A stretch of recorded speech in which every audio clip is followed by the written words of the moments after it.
Viral, pendaki difabel taklukan medan terjal Gunung Kerinci. Meski memiliki keterbatasan, seorang pemuda difabel asal Medan, Anggi Wahyuda, berhasil menaklukkan terjalnya medan Gunung Kerinci. Dengan satu kaki dan dibantu oleh kedua tongkat yang menyangga tubuhnya, ia berhasil berdiri di atas puncak gunung tertinggi di Sumatera itu.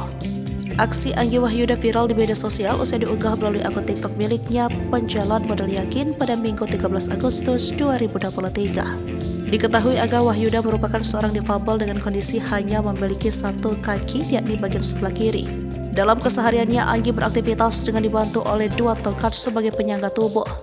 Selain Kerinci, Anggi juga sudah mendaki gunung tertinggi lainnya seperti Rinjani dan Sinabung. Tak dipungkiri, kesuksesan Anggi menjajal Gunung Kerinci tersebut juga berkat dukungan sang ibu yang tidak henti.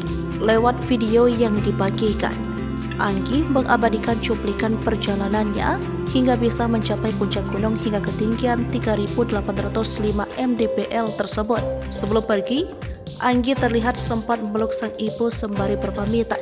Kata mama, hanya tidak mudah, bukan tidak mungkin, paparnya. Setelah berpamitan, Anggi pun mendaki Gunung Kerinci bersama sejumlah kerabat. Meski mengalami sejumlah tantangan, Anggi akhirnya berhasil berada di puncak. Setelah berpamitan, Anggi pun mendaki Gunung Kerinci bersama sejumlah kerabat. Meski mengalami sejumlah tantangan, Anggi akhirnya berhasil berada di puncak.